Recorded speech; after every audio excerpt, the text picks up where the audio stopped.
guys, welcome back to the channel. It's a productive day in the life. As you saw, I had a few errands that I needed to run, so I will show you some of the things that I got. I had to pick up some packages as well as get a few hair related things, so let me show you what I got. But welcome back to the vlog. Hope you enjoy spending the day with me. So let me show you what I got. All right, so first off, I had to pick up some packages at the post office, and one of them was a car part that Ibrahim ordered for one of the cars. And then the other thing was the girls' Christmas gift. So fun fact, my kids have no aunties.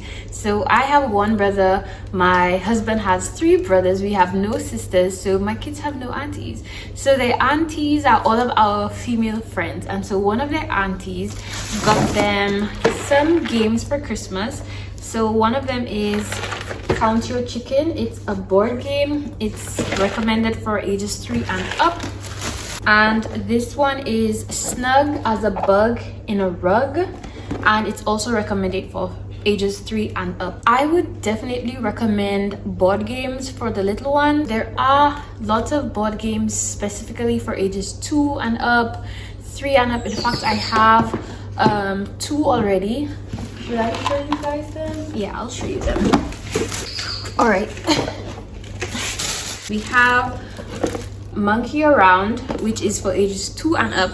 This was a hit. They loved this game. It's actually pretty simple. It is so there are 2 types of board games. There are cooperative and competitive. So the competitive, there's a winner, and then the cooperative, there's not particularly a winner. You just play until you reach like the end of the game. And so for the monkey game, basically it has a set of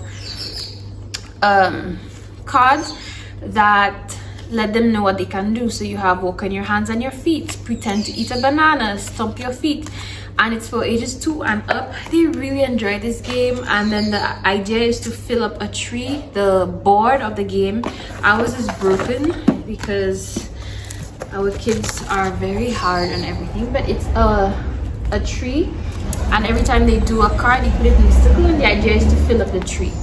And so this game, they really enjoy this game, especially the youngest one, because it doesn't, you don't need any real understanding of the game. So they really enjoy this one. It develops social, emotional skills as well as gross motor skills, because sometimes you have to balance the banana on your shoulder, etc, etc. And then there's another game called the Sneaky Snacky Squirrel Game, and this one, they spin the wheel. It gives them a color, or maybe you miss a turn, or maybe the wind blows away all of your acorns, or you can pick up 1 or 2. And then it comes with this board, and the idea is to be the first person to fill up the board, and it helps them with recognizing colors, and it helps them learn how to take a turn, etc, etc. I highly recommend board games. They're very good to teach kids lots of things. So how to take turns, how to wait, how to identify colors and numbers. It depends on the game that you get, but board games are really good and could definitely be something you can include in a Christmas gift or a birthday gift. And then what else did I get? So I got some bamboo cleaning cloths. I have been trying to see if I can replace paper towels in my house, and I'm trying out different things. So I want to see if these bamboo cloths would be a good replacement for paper towels. I bought some gloves. I'm really trying to take care of my nails, and I think that washing and like washing dishes and stuff without anything damages them, so I'm trying to be good about that. A glass jug. This is what I keep water in the fridge. I don't use plastic. I stay away from plastic as much as I can. They have a lot of endocrine disrupting stuff in them. So like if, for example, you're trying to get pregnant or you have fertility issues, definitely look into staying away from plastic. So to keep our water in the fridge, I use glass jugs. And then I got some hair stuff. So my daughters and I, we all have 3 different hair types. I have like 4C thick coarse hair. My oldest daughter has 4C thin coarse hair as well, and then my youngest has, I think it's either 4A or 4B thin hair. So with my oldest, I've been struggling to keep her hair moisturized. I find after I have washed, detangled and conditioned her hair, I find that it dries out very quickly, and I don't like that. So I have committed to trying out a few things to see if I can improve that. I follow a young lady on Instagram by the handle of @KinkyCoilyGirls. I think she has 2 girls, and she really shows some very practical tips that she uses to take care of her daughter's hair. And she recommended a few things that I am willing to try. One of the things she recommended in getting the hair to look nicer for longer is proper detangling of the hair. And I always thought that when you detangled hair, you needed to use a wide tooth comb, which she encourages, but she says that a wide tooth comb is not enough. So in addition to a wide tooth comb, she recommended using like a detangling brush, which I got one of. And then she said, like, after you're done using all of those things, then you should really use like a fine tooth comb to really get all of the kinks out. So I got those.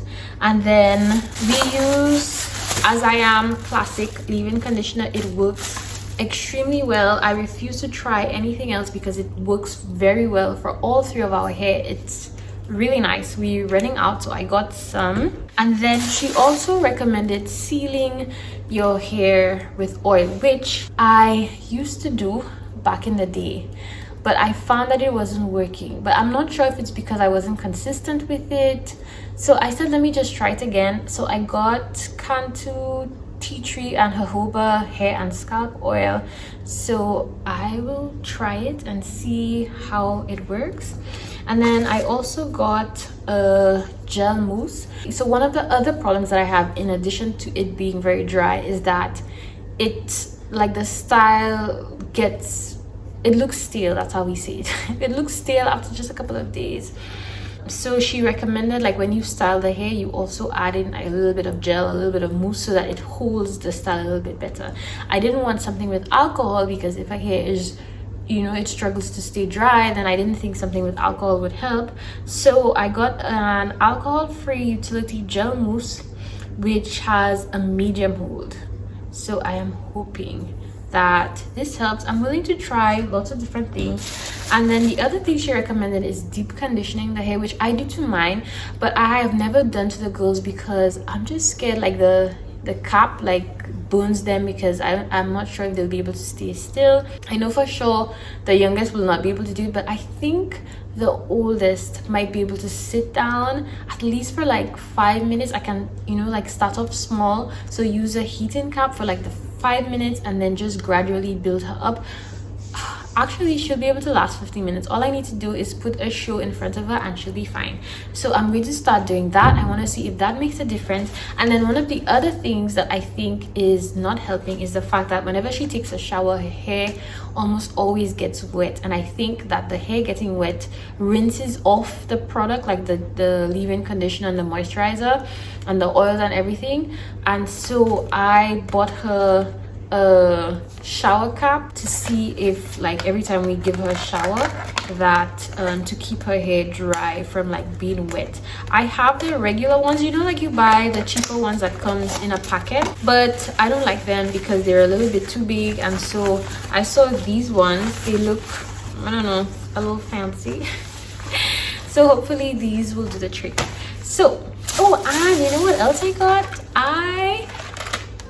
It's Christmas season. I want to do my nails, you know, to be a little more festive. I also like seeing my nails done, but I don't like acrylic nails. I don't like, you know, any of the things that you put on there. I don't like the maintenance of having to do it every 2 weeks. I don't like the cost. I'm not into that. But I want to give press-on nails a try. I've heard really good things, that they last a long time, they're inexpensive, and you can do them at home, you know, like while watching a show or something. So I got a French manicure to try, and then I also got these beautiful like pink looking ones. So I will be trying that, and this is in conjunction with, you know, my little gloves to try to see if I can get my nails looking nicer than they are. All right, so let me pack up these things, after which I have to cook lunch, I have to wash a load, I have a ton of laundry that I need to sort out. The girls are at school today, I don't think I mentioned that, so I'm going to take this opportunity to do a little filming. Like, I have some reels to do on Instagram. If you're not following me there, be sure to follow me on Instagram. It's mostly book recommendations, and I share a lot of excerpts from books that I'm reading about motherhood, faith, etc. So if that's your kind of stuff, be sure to follow me. So let's get into the rest of the day.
Sit down in front of the TV because the girls are not home. I'm gonna enjoy my meal and a glass of juice, and then we will get started on some non-kitchen stuff, or non-household stuff I should say. Alrighty guys, my belly is full. I feel a little bit rested, and Ibrahim just went to pick up the girls, and while I wait for them to get home, I'm gonna do some editing. I like to put my phone away and my computer away when the girls are with me, especially when we didn't spend the day together. So I am gonna sit here, edit when they get home. I will be pretty excited to hear how their day went. I'm also going to read a few stories for them, and I'm gonna read myself. I'm also going to do my quiet time. I did not do my quiet time yesterday.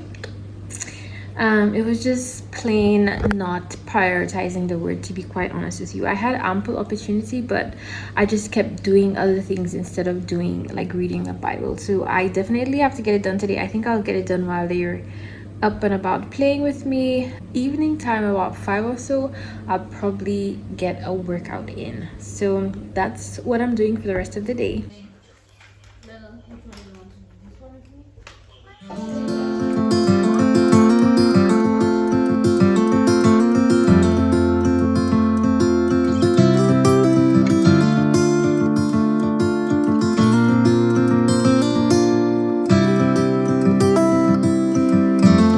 Alright guys, so I started doing quiet time on the couch, but Ibrahim put something on the TV and the girls were quite enamored with it, so I stole away to the bedroom where I have a table where I can sit down and just do my quiet time. So that was good, but I'm actually doing a study. I'm outside, so I hope it's not too windy. I'm doing a study so like I told you guys, I finished the Bible in a year, and I've been doing studies of different books. So I did 1st, 2nd, and 3rd John by Felicia Masonheimer, and then I also did Revelations, also by Felicia Masonheimer. But then I found a study by Jen Wilkin on James. It's free.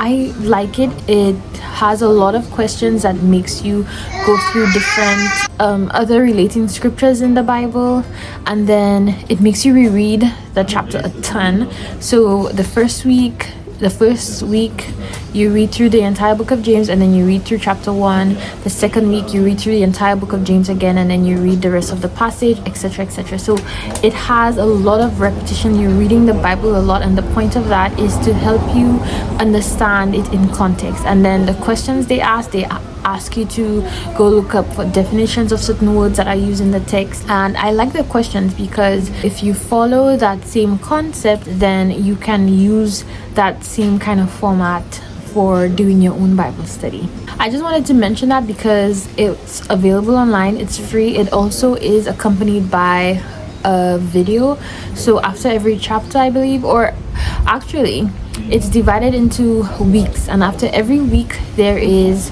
a discussion. It can be done by yourself, or it can be done in a group study, and I just thought it was really cool, and I thought that I would share in case any of you are looking for like a Bible study that you want to do.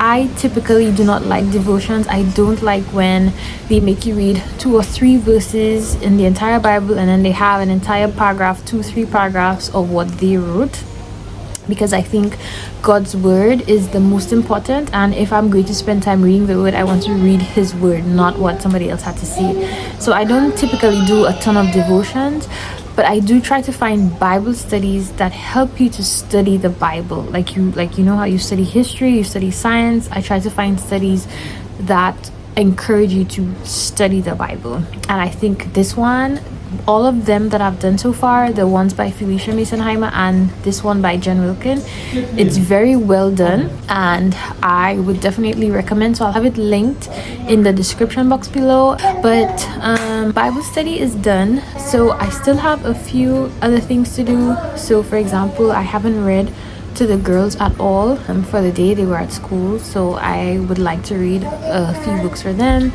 I also haven't read for myself today either, so I want to get a few chapters in, and then I have a few YouTube stuff to do, like maybe edit a few videos or do some thumbnails or whatever, and then I will relax for the rest of the day. So I think I'm gonna end the vlog here today. Thank you guys so much for watching. I hope you enjoyed. I hope it motivated you to get some stuff done. If you liked this video, hit the like button. If you're not subscribed, hit the subscribe button. We're doing Vlogmas, so there will be a video day after tomorrow. If you haven't watched any of the previous videos, I encourage you to go look for them and stay tuned for those coming up. So thank you so much for watching. I'll see you in the next one. Bye bye.